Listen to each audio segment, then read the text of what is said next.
ನಮಸ್ತೆ, welcome to Hindus ಕೈ ರುಚಿ. ಇವತ್ತು ನಾನು ಮಾಡ್ತಾ ಇರೋದು ಹಿತಕ್ ಬೇಳೆ ಕೈಮಾ ಸಾಂಬಾರು. ಇದಕ್ಕೆ ಬೇಕಾಗಿರೋ ಸಾಮಗ್ರಿಗಳು: ಹಿತಕ್ ಬೇಳೆ 1 ಕಪ್ಪು, ಕೈಮಾ 1 kg, ಇದಕ್ಕೆ ಸ್ವಲ್ಪ ಮಟನ್ ಪೀಸ್ ಬೇಕಾಗತ್ತೆ. ಇದು 1/4 kg ಅಷ್ಟಿದೆ. ಒಗ್ಗರಣೆಗೆ ಚಕ್ಕೆ, ಲವಂಗ, ಏಲಕ್ಕಿ, ಸೋಂಪು. ರುಬ್ಕೊಳ್ಳೋದಕ್ಕೆ ಶುಂಠಿ, ಬೆಳ್ಳುಳ್ಳಿ, ಗಸಗಸೆ, ಮೆಣಸು, ಹುರುಗಡ್ಲೆ, ಈರುಳ್ಳಿ, ತೆಂಗಿನಕಾಯಿ, ಟೊಮೊಟೊ, ಹಸಿಮೆಣಸಿಕಾಯಿ 4, ಕೊತ್ತಂಬರಿ ಸೊಪ್ಪು, ಮಸಾಲೆ ಪದಾರ್ಥ, ಅರಿಶಿನ, ಮಟನ್ ಮಸಾಲ, ಬ್ಯಾಡಗಿ ಮೆಣಸಿನ್ಕಾಯಿ ಪುಡಿ 1 ಸ್ಪೂನಷ್ಟು. ಇದು ಸಾಂಬಾರು ಪುಡಿ. ಸ್ವಲ್ಪ ಸಾಂಬಾರು ಪುಡಿ ಜಾಸ್ತಿ ಹಾಕಿ ಇವತ್ತು ಕೈಮಾ ಸಾಂಬಾರು ಮಾಡ್ತಾರದು, ಅದಕ್ಕೋಸ್ಕರ ಇದು ಸಾಂಬಾರು ಪುಡಿ. ಧನಿಯಾ ಪುಡಿ 1-2 ಸ್ಪೂನ್ ಬೇಕಾಗತ್ತೆ. ಉಪ್ಪು ರುಚಿಗೆ ತಕ್ಕಷ್ಟು. ಇಷ್ಟು ಮಟನ್ ಸಾಂಬಾರಿಗೆ ಬೇಕಾಗಿರೋದು. ಇದು ಕೈಮಾಗೆ ಮಿಕ್ಸ್ ಮಾಡ್ಕೊಳ್ಳೋದಕ್ಕೆ ಹಾಕೊಳ್ಳೋಂಥ ಪದಾರ್ಥಗಳು. ಈಗ ಮೆಣಸು, ಚಕ್ಕೆ, ಲವಂಗ, ಹುರುಗಡ್ಲೆ 1 ಸ್ಪೂನ್ ಸಾಕಾಗತ್ತೆ. ಧನಿಯಾ ಪುಡಿ ಒಂದು ಏಲಕ್ಕಿ, ಧನಿಯಾ ಪುಡಿ, ಮತ್ತು ಬೆಳ್ಳುಳ್ಳಿ ಸ್ವಲ್ಪ ಜಾಸ್ತಿ ಬೇಕಾಗತ್ತೆ. ಇದು ನಾಟಿ ಬೆಳ್ಳುಳ್ಳಿ, ಅದಕ್ಕೋಸ್ಕರ ಸಿಪ್ಪೆ ಬಿಡಿಸಿಲ್ಲ, ಹಾಗೆ ಹಾಕ್ಕೊತಾ ಇದ್ದೀನಿ. ಸ್ವಲ್ಪ ಶುಂಠಿ, 1 ಇಂಚು ಶುಂಠಿ ಬೇಕಾಗತ್ತೆ.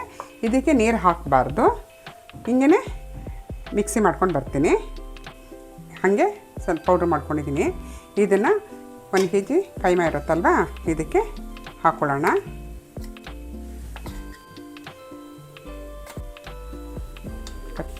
ಸ್ವಲ್ಪ ರುಚಿಗೆ ತಕ್ಕಷ್ಟು ಪುಡಿ ಉಪ್ಪು ಹಾಕ್ತೀನಿ. ಈಗ ಅದು ಪೇಸ್ಟ್ ಮಾಡ್ಕೊಂಡಿರ್ತೀವಲ್ವ, ಅದನ್ನು ಹಾಕ್ಕೊಂಡು ಮಿಕ್ಸ್ ಮಾಡ್ಕೊಳ್ಳೋಣ. ಇದಕ್ಕೆ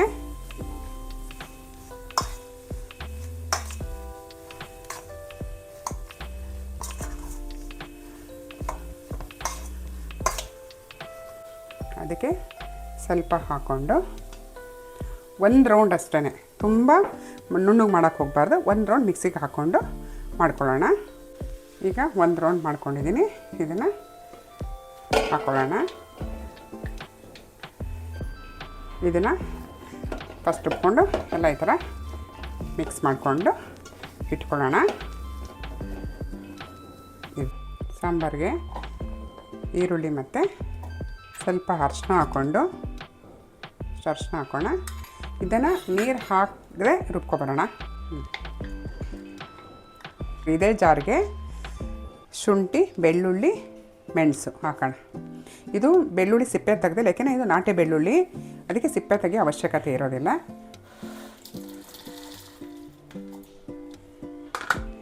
ಇದನ್ನು ಸ್ವಲ್ಪ ನೀರು ಹಾಕ್ಕೊಂಡು ಪೇಸ್ಟ್ ಮಾಡ್ಕೊಂಬರ್ತೀನಿ.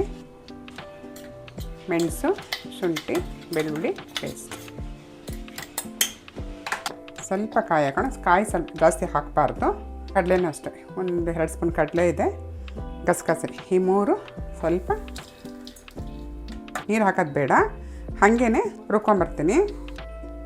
ನೀರು ಹಾಕ್ಕೊಂಡು ರುಬ್ಬಿದ್ರೆ ಇದು ತೆಂಗಿನಕಾಯಿ ಮತ್ತು ಗಸಗಸೆ ಸ್ವಲ್ಪ ನುಣ್ಣಗಾಗೋದು, ಅದಕ್ಕೆ ಫಸ್ಟ್ ಡ್ರೈ ಆಗಿ ಈ ಥರ ಮಾಡ್ಕೋಬೇಕು. ನುಣ್ಣಗಾದ್ಮೇಲೆ ಇದು ಟೊಮೊಟೊ ಮತ್ತು ಕೊತ್ತಂಬರಿ ಸೊಪ್ಪು ಇದು ಹಾಕೋಣ. ಇದು ನುಣ್ಣಗೆ ರುಬ್ಕೊಬರೋಣ. ಸ್ವಲ್ಪ ಎಣ್ಣೆ ಹಾಕೊಳ್ಳೋಣ. 2 ಸ್ಪೂನ್ ಅಷ್ಟು ಹಾಕ್ಕೊಂಡಿದ್ದೀನಿ. 1 ಸ್ಪೂನ್ ತುಪ್ಪ ಹಾಕ್ಕೊಳ್ಳೋಣ ಒಗ್ಗರಣೆಗೆ. ಚಕ್ಕೆ, ಲವಂಗ, ಏಲಕ್ಕಿ 1 ಒಗ್ಗರಣೆಗೆ ಹಾಕ್ಕೊಳ್ಳೋಣ. ಈಗ ಅರಿಶಿನ, ಈರುಳ್ಳಿ ರುಬ್ಕೊಂಡಿರ್ತೀವಲ್ವ, ಅದು ಹಾಕ್ಕೊಳ್ಳೋಣ. 4 ಹಸಿಮೆಣಸಿಕಾಯಿ ಹಾಕ್ಕೊಳ್ಳೋಣ. ಇದು ಚೆನ್ನಾಗಿ ಮಿಕ್ಸ್ ಮಾಡ್ಕೊಳ್ಳೋಣ. 1/4 kg ಮಟನ್ ಇಟ್ಕೊಂಡಿರ್ತೀವಲ್ಲ, ಎಲ್ಲ ಸ್ವಲ್ಪ ಮೂಳೆ ಥರ ಇರಬೇಕು. ಅದನ್ನು ಹಾಕ್ಕೊಳ್ಳೋಣ, ಮಿಕ್ಸ್ ಮಾಡ್ಕೊಳ್ಳೋಣ. ಸ್ವಲ್ಪ ಇದು ಚೆನ್ನಾಗಿ ಥರ ಹುರಿದ ಮೇಲೆ 1 ಚಿಕ್ಕ ಬಟ್ಲಷ್ಟು ಹಿಟ್ಟಿಗೆ ಬೇಳೆ ಹಾಕೋಣ. ಇದು ಮಿಕ್ಸ್ ಮಾಡ್ಕೊಳ್ಳೋಣ. 1-2 ನಿಮಿಷ ಬೇಯಲಿ. ಈಗೆಲ್ಲ ಚೆನ್ನಾಗಿ ಮಿಕ್ಸ್ ಆಗಿದೆ. ನಾವು ಹಿತ್ತಕ್ಕೆ ಬೇಳೆ ಹಾಕ್ತೀವಿ ಅಂದರೆ ಜಾಸ್ತಿ ಹಾಕ್ಬಾರ್ದು, ಸ್ವಲ್ಪ 1 ಚಿಕ್ಕ ಬಟ್ಲು ಹಾಕ್ಬೇಕು ಅಷ್ಟೇ. ಇದು ಶುಂಠಿ ಬೆಳ್ಳುಳ್ಳಿ ಮೆಣಸು ಬಿಡ್ತೀವಲ್ಲ ಆ ಪೇಸ್ಟ್ ಹಾಕ್ಕೊಳ್ಳೋಣ. ಸ್ವಲ್ಪ ಹುರ್ಕೊಳ್ಳೋಣ. ಸ್ವಲ್ಪ ಬೇಯಲಿ. ಈಗ ಇದಕ್ಕೆ ಧನಿಯಾ ಪುಡಿ 1-2 ಸ್ಪೂನಷ್ಟು ಧನಿಯಾ ಪುಡಿ, ಸಾಂಬಾರು ಪುಡಿ 4 ಸ್ಪೂನ್ ಹಾಕಿದ್ದೀನಿ. ಕೈಮಾ ಸಾಂಬಾರಿಗೆ ಸಾಂಬಾರು ಪುಡಿ ಹಾಕಿದ್ರೆ ಒಳ್ಳೆ ಟೇಸ್ಟ್ ಕೊಡುತ್ತೆ. ಬ್ಯಾಡಗಿ ಮೆಣಸಿನ್ಕಾಯಿ ಪುಡಿ 1 ಸ್ಪೂನು, ಮಟನ್ ಮಸಾಲ 1 ಸ್ಪೂನು ಹಾಕ್ಕೊಂಡು ಸ್ವಲ್ಪ ಸಿಮ್ಮಲ್ಲಿ ಇಷ್ಟನ್ನು ಹೀಗೆ ಮಿಕ್ಸ್ ಮಾಡ್ಕೊಳ್ಳೋಣ. ಸ್ವಲ್ಪ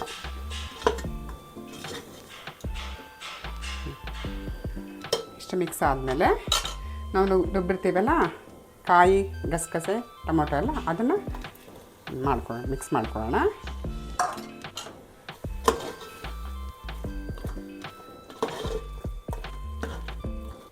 ಮಸಾಲದ ನೀರು ಇರುತ್ತಲ್ವ ಅದು ಹಾಕ್ಕೊಂಡು ಸ್ವಲ್ಪ ಚೆನ್ನಾಗಿ ಇದು ಬೇಯಲಿ.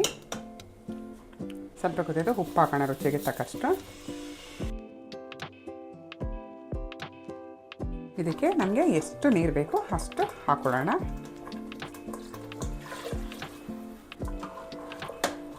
ಈಗ ನಮಗೆ ಅಷ್ಟು ಸಾಂಬಾರು ಬೇಕು, ಎಷ್ಟು ಗಟ್ಟಿ ಬೇಕು ಅಷ್ಟು ನೀರು ಹಾಕ್ಕೊಳ್ಳೋಣ.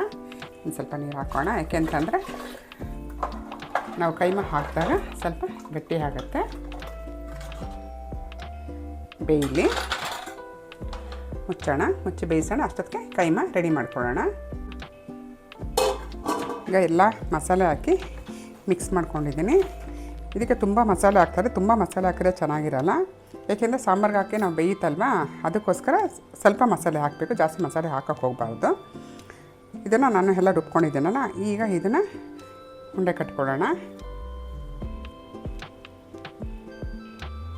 ಎಷ್ಟು ದಪ್ಪ ಬೇಕೋ ಅಷ್ಟು ಕಟ್ಬೋದು. ಇನ್ನೂ ಸಣ್ಣಗೂ ಮಾಡ್ಕೋಬೋದು, ದಪ್ಪಗೂ ಮಾಡ್ಕೋಬೋದು. ಈ ಥರ ನಾನು ಮೀಡಿಯಮ್ ಮಾಡ್ಕೊತಾ ಇದ್ದೀನಿ.